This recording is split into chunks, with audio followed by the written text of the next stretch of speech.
I saw two movements arise, which seemed to me to be two sides of the same coin. On the one hand, we had the Tea Party, which is present shock, if you will. That's the panic reaction to living in the now, which is this impatient drive towards results. Just lower my taxes, give me my stuff, just get them out. That kind of terrible twos approach towards politics of just give it to me now, impatient now.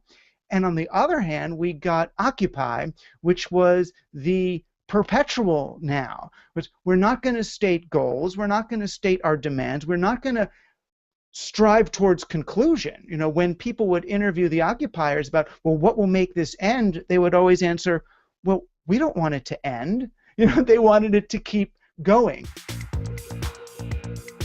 I feel like the end of the 20th century was kind of the climax of this very Aristotelian beginning, middle, end narrative approach to things. We were all just so leaning forward, leaning into what's going to happen in the next millennium. We had the millennium bug, remember the Y2K bug and the harmonic convergence in 2012 and the Armageddon and the end of the world. Everybody was aching towards some conclusion. We had the long boom, right? And the stock market was going to keep growing and everything, where are we going to go, where are we going to go? And then we hit the year 2000 and all of a sudden it was more like, wait a minute, we're here. What am I going to do with my life? What are these stocks actually worth? What's happening? The market crashes. We get the 9/11 on top of that and the internet on top of that. All these things that really stress immediacy and the moment. All of these narratives and stories we've been using to organize our experience seem to fall away, and we ended up in something much more like the present.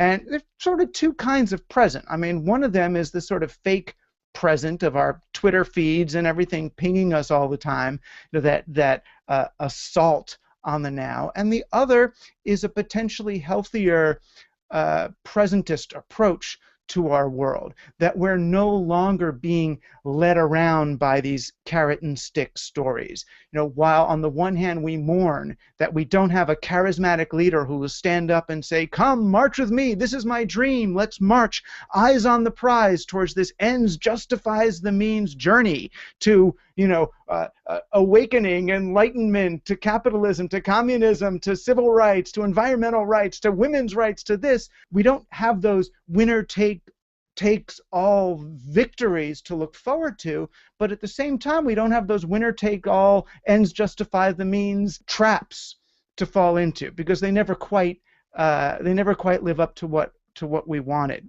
We're growing increasingly and correctly suspicious of campaigns themselves, because campaigns are, we're going to rally the troops to go to this thing. The last great campaign feels like it was the Obama campaign. And about halfway through, I started to write these pieces, well, what's the difference between brand Obama and real Obama? He told us, we are the change that we've been waiting for.